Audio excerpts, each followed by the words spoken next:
Now we're going to talk to a very interesting guest, Dr. Michael Shermer. He is the founding publisher of Skeptic magazine. He's the executive director of Skeptic Society, and he's a columnist for Scientific American. He clearly appears to be a very, very skeptical gentleman. Dr. Shermer, I got to ask you, what are you so skeptical about? It just depends on the area, I guess. I'm skeptical of most conspiracy theories, for example, but skepticism and what we do at Skeptic Magazine is just science. Science is by nature skeptical. That is, we start off with what's called the null hypothesis. Whatever you think is true, it isn't until you prove otherwise. You think you have a new cure for cancer or AIDS or the common cold. Well, that's nice, but you have to prove it to us. We assume that you don't because so many people make claims like that. So just by nature, we have to be conservative, skeptical, cautious because there's so many bad ideas out there. Now, are you going to go ahead and claim to me now that Moses did not split the Red Sea?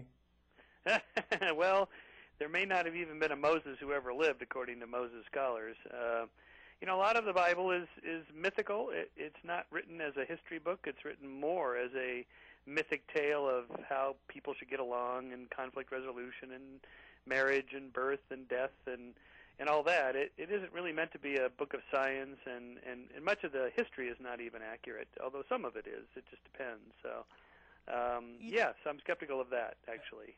Yes. Now, there's, I think, very, very good evidence that Moses never existed. So I'm with you on that. But, now that we have you on here, I really want to ask you, some people are claiming that Jesus never existed. I don't think that's the case. I think he probably did.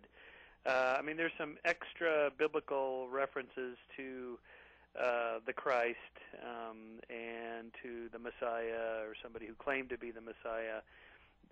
There's several of those. I think a more reasonable hypothesis is that he really existed, probably was a charismatic leader, somebody like a Jim Jones or a Ted Haggard or somebody like that who could really move masses. Maybe Joseph Smith or L. Ron Hubbard might be a better analog.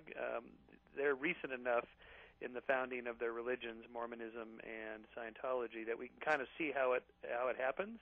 So, like when believers say, "Oh, well, why would the disciples, go to their deaths and in the name of somebody if he wasn't really the Messiah?" Well, people go to their deaths in the name of all sorts of things. That happens all the time. It happens every day. You remember those? What was it? Heaven's Gate. Heaven's Gate guys, exactly. Yeah, that's right. 39, now 40, actually took their own lives in the name of the mothership.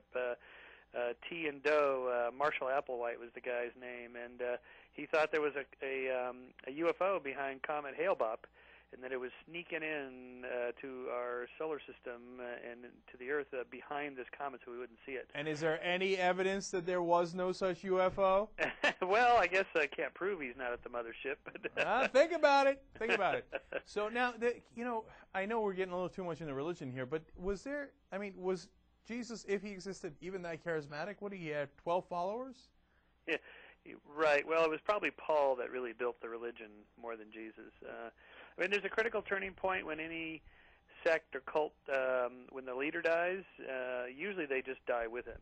But in the case of Joseph Smith, Brigham Young took the reins and marched the Klan out to Utah, and they faced several hurdles there that allowed them to keep going. And basically, it's like a corporation. If you turn the leader's cult, that's a sort of a cult of personality, into a corporation that doesn't depend on the leader, then you've made that crucial transition to surviving indefinitely into the future. And that's what all religions have done. And so once Jesus died, Paul really took the reins and created a whole system of churches throughout the Middle East and into Africa, in which there were doctrines set down that it didn't matter who was head of the church. In fact, they, of course, set up the whole Universal Catholic Church, by which there was a whole system, leadership change program, so that when one guy died, the next one could be picked, and so on. And they've been doing that ever since. So, I know that you concentrate now sometimes on superstitions, et cetera, but that's why have always been very impressed by St. Paul, but not at all impressed by Jesus Christ, because in a time filled with extraordinary superstition, to only be able to get 12 guys to follow you, it seems like this kind of weak sauce. Yeah, right. So the real action happens after his death. How did that grow? And Well, one of the ways, actually, our religion editor, Tim Callahan, did a whole story for us in Skeptic on this, was the fact that Christianity was so much easier to join than other religions.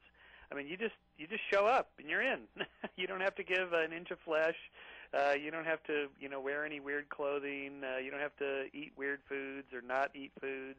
You just show up and you're in. And that's a real great move if you want to get more members. You have to keep the bar low of membership, and then of course you also encourage a lot of children. And so that, a lot of the restrictions about like no birth control, things like that, there's perfectly rational reasons for that. If you want to grow a religion, you got to have a lot of babies. It's the same thing Ceausescu did in Romania in the 1960s, where he banned abortion and birth control because he felt this case that the religion is a faux religion of Marxism, Leninism. He wanted to grow essentially a secular religion. And there's only two ways to do that. You get new converts, or you have more babies. Now, we're talking to Dr. Michael Shermer. His latest book is The Mind of the Market. I want to get to that in a second, but one last thing on this, because it's the reason I brought up the superstition point is back then there was tremendous superstition because, frankly, we didn't know how the world worked. We didn't know what the moon was made of. We didn't know if the earth went around the sun or the sun went around the earth. We didn't know, so we were guessing. So we had to come up with interesting mythology to explain how the world worked. How do you explain the fact that after we found out a lot of how the world works, that superstition still holds so strong among a great majority of the people on Earth?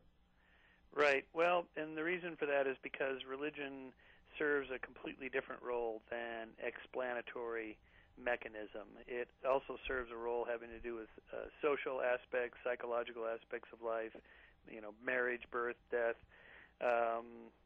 grief, the music, the food, the social gatherings, the reinforcement of our tribe over the other tribe. It's really a kind of a group selection thing in evolutionary theory. It's called group selection, that the target of selection, instead of being the gene or the chromosome or the cell or the individual, maybe it's the whole group, a group of people.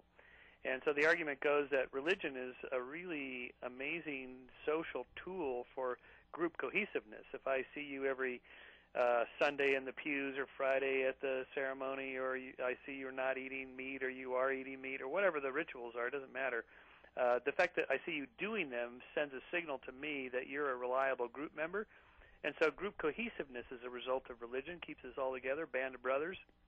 And that's why conservatives emphasize religion and family values so much, because they believe in group cohesiveness in a world with dangerous tribes. And that's one of the things religion does. It has nothing to do with whether there's an invisible man in the sky or Jesus or Buddha or Joseph Smith or whatever. None of that matters in that respect. It brings people comfort. It makes them feel they're part of a cohesive tribe that cares about them, and we're all for one and one for all. We're in this together, and that makes people feel good. And religion does that pretty well, as does nationalism, of course. But religion's had 4,000 years of practice at it. That's certainly true. Now, your latest book is The Mind of the Market. It's about evolutionary economics. What's that about? What do you mean evolutionary? Well, that's about the idea that an economy is a complex adaptive system that emerges spontaneously from the bottom up, just like life does, and that too many top-down controls interfere with economic functioning, as we saw in communist states and fascist states. Too many top-down controls, and so that's part of it. The other part is what's called behavioral economics. That is why people believe weird things about money. People make irrational investments. We're very bad at projecting, what the stock market's going to do and trends and things like that, because our human psychology is not well equipped for the modern world of economic systems. And then finally, the mind of the market also includes research on neuroeconomics. That is, you scan people's brains. And in exchange games, for example, where let's say I gave you $100 and you had to offer a split to your producer, and if he accepts the split, then you both get to keep the money. And if she rejects the split, then neither of you get any money. Now, so what are you going to offer? Well, rational economic man, Homo economicus, would say, well, just offer her $1 and keep the 99 or offer her $10, say. She didn't have the $10 before. If she accepts it, she gets $10 and you get 90. Why would she turn down a free $10? Well, in fact, in research on this, most subjects will turn down a 90-10 split. In other words, they're willing to pay me, the experimenter, $10 to punish you for making such an unfair offer of 90-10. Well, if you give this experiment while subjects are in a brain scanner, you'll see the areas of the brain light up when they get an asymmetrical offer like that, like a 90-10 split, and they feel that it's unjust and unfair. The areas of their brain light up that are associated with disgust and anger and pain. So we really have a deep-seated sense of fairness and justice and what's right and wrong. It's there in our brains. They've even seen this in primates, by the way, where you do something like that ultimatum game I just described with food and things like that, and they get upset if they see that one chimp gets too much food than the other one, and they did an equal amount of work for the food. Well, they get upset. We do have a deep, evolved sense of fairness. Dr. Shermer, did you do this this study on Paula Abdul? Is that because no. that's almost exactly what happened with. Well, if Simon Cowell's getting that much, I don't even want your $10 million. Exactly. Yeah. Right. Well, I mean, come on, what a great job, and it's making a ton of money. But see, that's the thing. Money doesn't have any value in of itself, right? It's just cheap. It's just ink slapped on cheap paper, as they say. It's relative to what other people around you have. So, she makes whatever. She's probably made a ton of money on that show. But the fact that the guy next to her is making twice as much or 5 times as much or whatever, that's enough to drive her off the show. Well, if she doesn't get a good gig after this, she's going to be thinking, oh, shoot, I should have kept that. Dr. Shermer, we have only 30 seconds left. What's supposed to be the ideal? Did the scientists come up with what number would satiate the producer in your example? Well, there does appear to be a minimal amount of money you need to make, and a little bit above that, above the poverty line. You need 3 square meals a day and a house and a place to live. I mean, what really makes a difference, though, is not the money. It's family, friends, community, doing things with other people. It's really the social, psychological aspects. Thanks so much for being on. We really appreciate it. You're welcome.